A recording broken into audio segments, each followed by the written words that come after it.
advantage of the opportunity. But right now is about right now. The Plan B, Ohio State Buckeyes! Give everything you got in your heart to this place.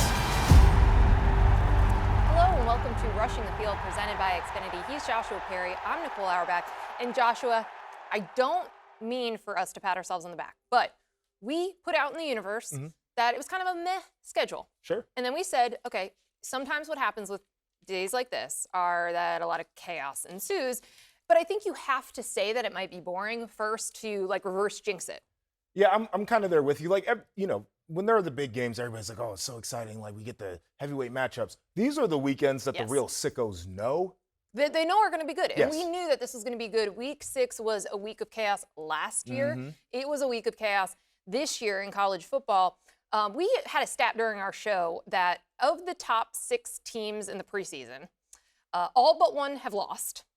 And 4 of them have lost multiple times. Congratulations to Ohio State because they have survived the gauntlet so far. Yeah. But it speaks to a season that is a bit off the rails, but also just very much not what we expected. No, and like it's a landscape now too where I think this idea of player turnover and trying to figure out exactly what the right fit is, coaching turnover, all those different things, like these teams are so different from year to year. And I think continuity for a program is difficult, but for us, it's hard to predict who's going to be the team. I thought because of continuity, Clemson and Penn State would be better. I know, but then I feel like we gave continuity too much credit We did. And didn't discount them enough for the coaching. Correct. And that the talent identification, recruiting, hitting on the portal, like you'd still rather be an Ohio State or an Oregon every time where you're inexperienced, but you've got elite talent all over the place. I think that's one thing we've learned through 6 weeks of the season. We got to talk about Penn State. Let's start there. UCLA 42, Penn State 37. We'll get to the James Franklin and Penn State of it all. Let's start with what UCLA did. This was a team that was winless coming into the year. It's the first time in 40 years that a team that was 0-4 or worse beat a top 10 team because Penn State stayed in the top 10 after the loss to Ohio State. To Oregon. To Oregon last week. But this was a game where, you know, this was a team that we weren't sure was going to win a game all year. Right. Nico Iamaleava is the butt of a lot of jokes after transferring there from Tennessee. They already fired their head coach, and they fired their offensive coordinator last week.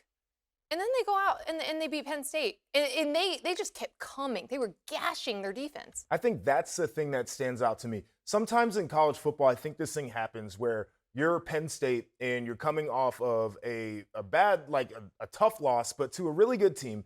And you're kind of sulking throughout the week and you're like, oh, we got to take the long trip. And you just wallow in it because you're like, I'm not scared of who we're getting ready to line up against. Meanwhile, UCLA is like, boy, our team is bad. This is a bad season. And we just lost to Northwestern. We're firing coordinators after we already fired the head coach. Like, people are saying crazy things about us. And you're like, this is our opportunity. We still want to go out here and execute. So you saw early on physical play. You saw early on trying to establish the run game. You saw early on the surprise onside kick. Yes. Like, these are all things that are tone setters. It's saying that we're here to actually try to win a game. So we have to give credit to Jerry Neuheisel. Yes. He was calling plays. He got elevated to OC for this. I'm good friends with Rick Neuheisel. Our show takes over after his on SiriusXM. Spent a lot of time around him. Met Jerry. Spent a lot of time with him at a coaches convention before. Lovely family. Incredible moment because Rick was on the desk after that, and you got to watch his reaction to his son getting carried off the field. Like, it was an incredible moment for UCLA, and it saves their season to some extent. I mean, there's not much else to play for, but upsetting Penn State. Hang your hat on that one. Sure do. Those guys are going to remember it. Like, as bad of a season as that is, those guys will be able to tell the story about, we played the number 7 team in the nation that had all these great guys who were going to be in the NFL one day. We beat them. Yeah, and Nico was really good. He was really good, and on the ground. Good. There, and I'll save a little bit for later on in the show. I'm going to revisit Nico. He has taken a lot of heat, and some of it he earned. Yeah. That performance to me is, I think, why people were so excited about him when he was coming out of high school. Let's talk about Penn State. We have to. Okay, so James Franklin, we all know the records against the good teams. 4-21 now against top 10 teams. The one thing we've always been able to say about James Franklin and his time at Penn State is that they took care of the games that they were supposed to win. That is no longer the case. Like you said about this snowballing, obviously, like they built their whole season up for last week, and the whiteout and this environment against Oregon, you come just short. It spirals into a second loss to, again, maybe the worst team in the Power 4. We'll get to UNC. They are probably now the worst team in the Power 4. But now it's like, what do you go from here for Penn State? Because you were supposed to be not just in the college football playoff conversation, but a national championship mix. Now you've already got 2 losses. You still have games against Ohio State and Indiana to go. The where do you go from here is the thing that intrigues me. And, like, I'm not trying to draw these crazy parallels, but, like, this was Ohio State after they lost to Michigan. Like, timing was certainly different, but it was the narrative of they lost earlier to Oregon, and everybody kept bringing up how Ryan Day can't win a big game.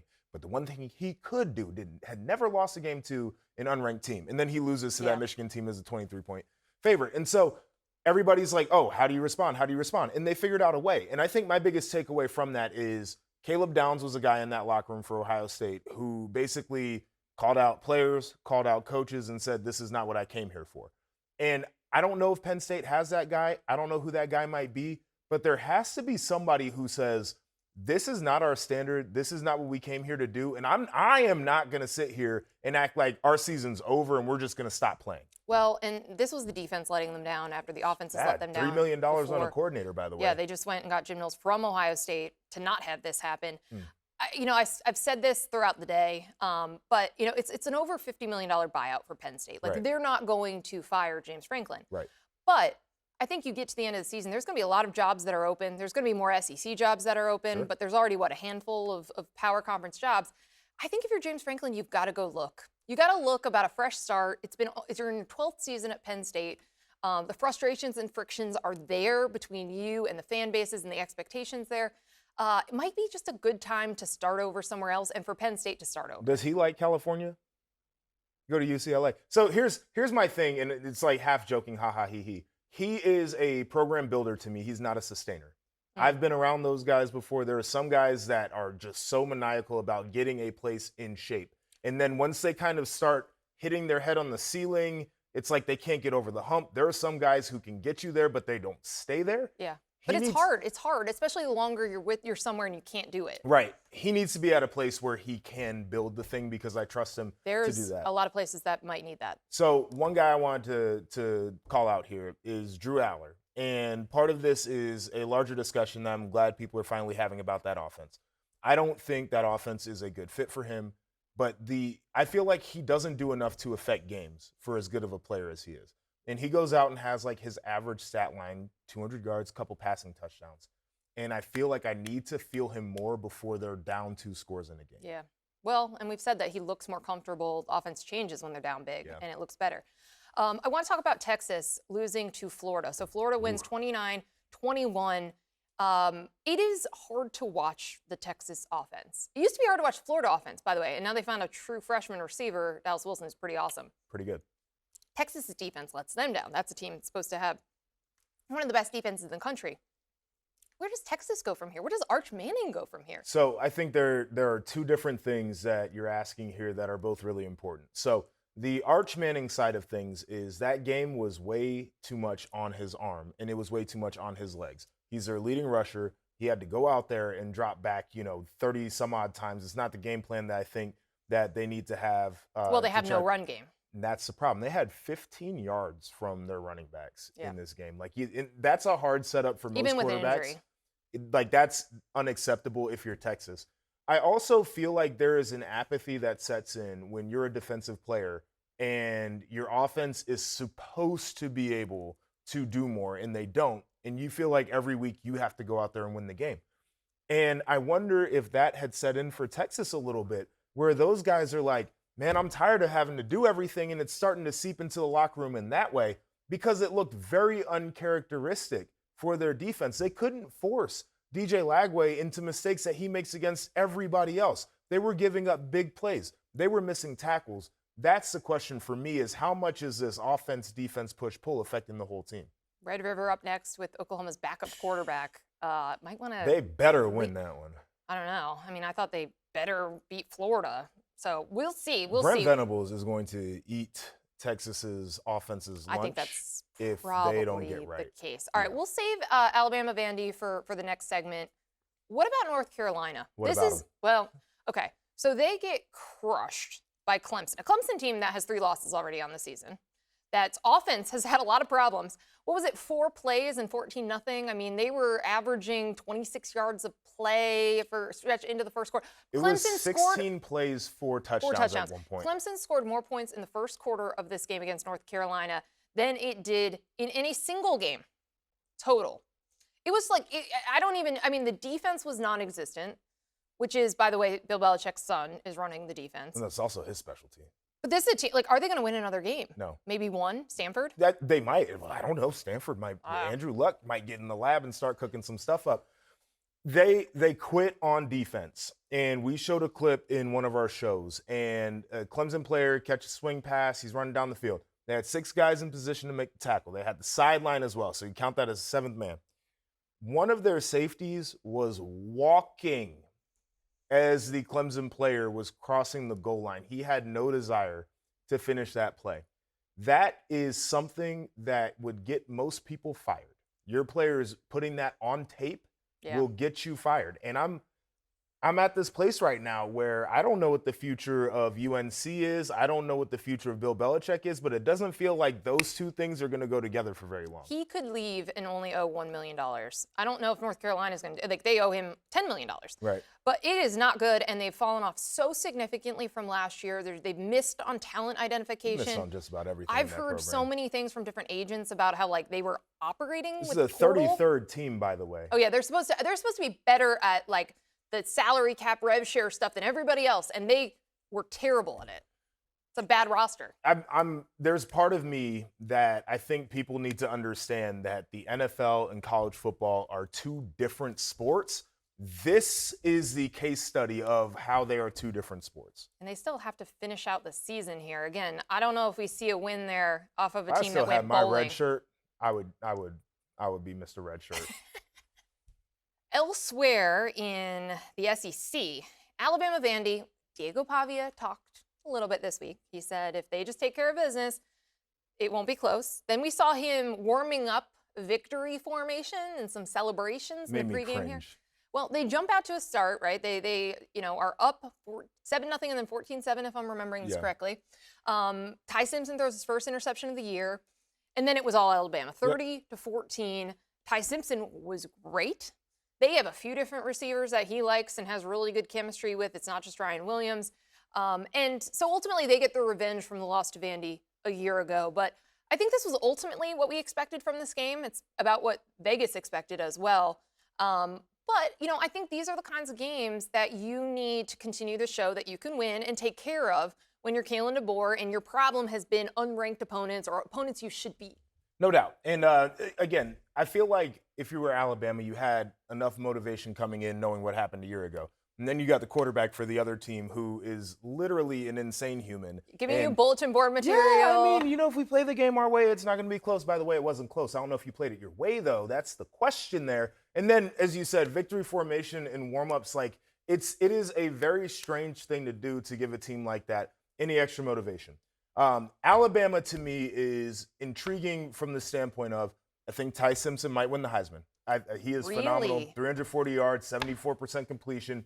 He had his first interception, but a couple touchdowns. He can extend the play. He can throw it into any window. The RPMs on the ball is insane. He is great. So for the Heisman thing, because now you're saying you buy in on Alabama as making the playoff.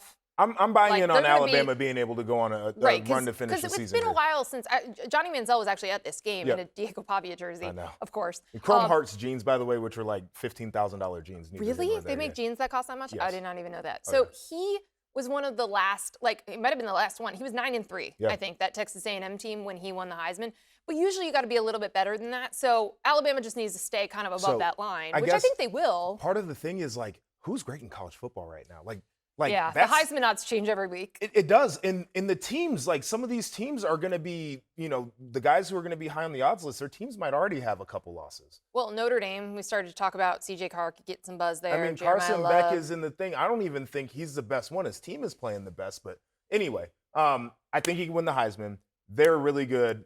They can't run the ball. And I don't think that teams fear their run game. I also don't think that teams fear their run defense in a lot of ways. And that's where my ceiling on can they actually be a legitimate contender for a title comes into play. But, I mean, they went out there and did what they had to do in a game where I think there were some people that were like, oh, Vandy's going to get him again. Well, because Diego Pavia talked a big game. Tommy Castellanos called his shot. You know, everybody's cutthroat in the comments. You could sneak up on somebody in week 1. Week 6, it's a little bit more difficult. I don't think you should be able to sneak up on anyone in week 1 either because you've got the whole offseason to prepare. But I digress. Another interesting result that totally got buried by all the chaos in the mid-afternoon window.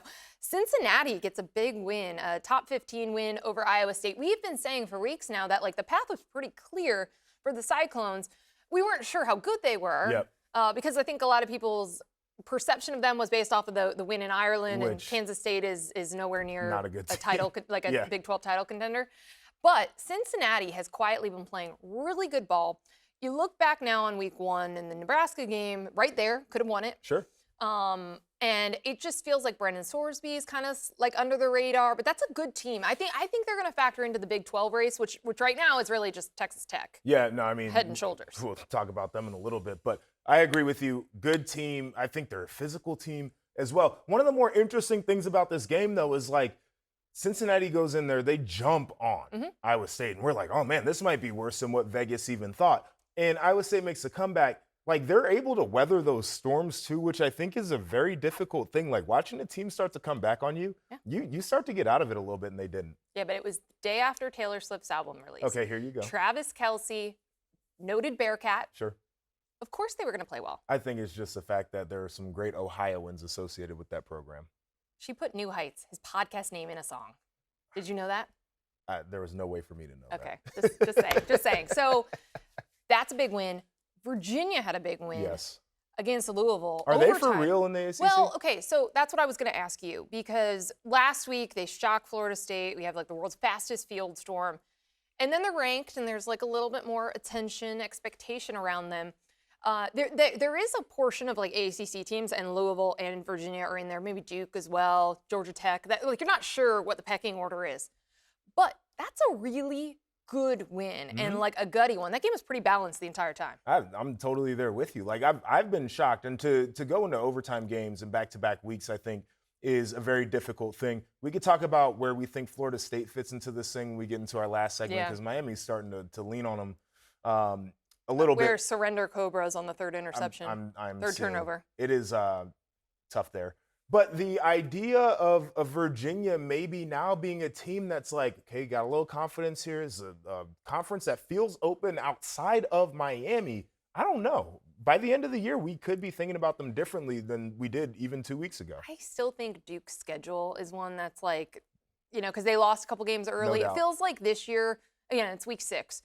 We kind of have to ignore some of the teams that had early losses a little bit, right? Because like everyone has them now, so it's harder to kind of sift through that. And there's weren't in conference play. That's what I was getting ready to say. To that point, like I think the conference races with the idea that like if you're the team who gets into the conference championship that's not Miami, like you might have as good a shot as anybody to be one of the at-large teams. All right, let's do our helmet stickers. Okay. We're on the same page, I think, with our helmet stickers this week. Why don't you go first? Give your helmet sticker. I'm going to go with Nicole Auerbach. And we had talked about what UCLA did, and I gave a little bit of the journey there. I actually had a chance to talk to him at Big Ten Media Days, and I walked away saying that this is a kid who I think is a good person who wants to be a good leader for his team. He goes over to a situation where it was really hard for him to have success and comes out against Penn State, who we know has better personnel and like is a better team, and has 5 touchdowns. And kind of like that reminder of, yeah, maybe I went away and maybe things got ugly, but I can still ball. And like there's still a future for me in this game. So I was actually really excited to see that because he's just like a nice, respectful kid. But also like this is one of the crazy stories. Like when we tell the story of this year, we'll be like, oh yeah, remember that time Penn State went out to UCLA and Nico scored 5 touchdowns in that game to pull off the upset that nobody imagined could happen. I thought they were going to go winless. Yeah. Like, despite the fact that Nico was so talented, it didn't seem like anything was really functional. Yeah. What was around him? Right. Like, And also what was like their offense wasn't doing anything. Nothing. And their defense wasn't helping them. No. And they were like, it felt like when they played Northwestern, that was the one opportunity for one of those two teams to win a Big Ten game. I got too many sheets over here, but there was a stat that basically they had more rushing yards today than they had in like their last 2 or 3 games. 269 in this game against Penn State. Again, supposed to have a good defense. Yeah, and it's just like, that's the thing for me is I don't think it flips the narrative necessarily on UCLA, but I think it gives a window into why people are very excited about him as a player and a prospect. My helmet sticker goes to Jerry Neuheisel. So these go hand in hand. Yep. 435 total yards of offense, again, from a team that had been anemic. Lost to New Mexico. There wasn't anything to really hang your hat on and be excited about with this team through the first 4 weeks. And now there is. He's going off the field being carried on the shoulders of his players. It's a big deal. It is a big deal, and it's a big deal for someone who obviously is a rising star in the profession. And he's been working up his way through the UCLA program. Obviously, his dad was the head coach there. But that's like a big statement. To first time calling plays, to pull off a win like this against Jim Knowles and his defense. To step in as well in a situation where it was probably never on your list that, like, I'm going to be the primary play caller for this team. He was a tight ends coach. And also, by the way, like, I'm going to do it in a year where they also fired the head coach just a few games in. And I'm going to do it in a year where people expect us to not win a football game. Like, you gotta believe in yourself, and you gotta create belief for your players to have success doing that. This also backs up the decision that UCLA made to make mid-season changes. Yep. Because, we talk about it like, oh, it signals to the boosters that you're making changes, still donate, still invest in this program. But it also does give you the opportunity for a spark. Yeah, it does. And, like, I know a lot of people feel like it's punting on the year, and I think my response to that would have been, like, it wasn't going to be a good year anyway, and I don't think you get this result unless you make the change. I agree, and I feel like it wasn't going to be any better. No. And now you had the possibility for better. It's awesome. For A&M and Ohio State. Okay. Okay. All right, we're ready, Ricky. Yep. All right, we are now to our in-progress games. A lot of big results already happened, but there are a couple games that are still happening right now as we're recording. Ohio State leads Minnesota 28-3, about what we expected. Mm-hmm. Just a complete talent and athlete differential in that game. Texas A&M just scored, so they're ahead of Mississippi State 14-3. Mississippi State is much harder out than they've been in recent years. I agree. They were my underdog pick for this week, so I am rooting for them to keep this thing close or maybe even make a full comeback. Maybe come all the way back. Okay, Texas Tech leads Houston 28-11. They jumped all over them early. It was 15-3 after the first quarter. Texas Tech really does look like the team to beat in the Big 12. Yeah, and they're the line of scrimmage team in that conference as well. That's what they spent the money on. And that's where I think it's the question I had about Alabama that I mentioned earlier, right? It was what made Georgia great when they won their championships. It was the thing that boosted Michigan. And last year when Ohio State played their best and won the title, they were one of the best teams on the line of scrimmage.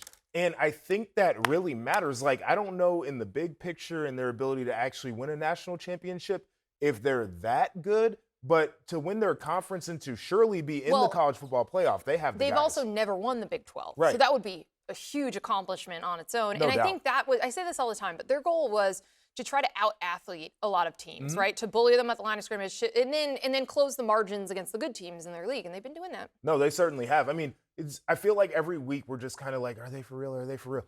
And I think it's kind of time to be like, they are for real. They are the team in that conference until further notice, and we'll see what happens by the end of the year. Let me give you the team in the ACC until further notice. It's Miami. So they're up 28-3 as we're recording this late in the third quarter. Carson Beck, 18 of 21, 4 touchdowns. No interceptions. They are doing whatever they want. There's been 3 turnovers from Florida State. Game is at Doak. Again, kind of expected. Florida State also coming off of that shocking loss at Virginia. But, man, does Miami look good. They do. Carson Beck, he is back to what we saw a couple years ago when people were saying that he could be a first-round pick. Malachi Toney. Two touchdowns as we're recording this as well. Very, very good player. You've heard me talk about Mark Fletcher and what he can do running the ball. Certainly not an explosive day, but I think he's the guy who helps to keep that offense on pace when he gets his runs. He's a tough runner. In the flip side of this, like Florida State, I don't know who you are. Who are you, Florida State? Well, they're also now going to have 2 ACC losses if this holds. So they're going to play their way out of ACC title game contention. Still, I think very improved from last year. No, they're definitely better than last year. But they're now going to fall out of that tier of contenders. I think the Alabama win was kind of the flash. And then we looked at this game and said, okay, who are they going to be? And I think they are who they are. All right, we'll have more thoughts in the midweek pod. This has been Rushing the Field presented by Xfinity. We'll see you soon.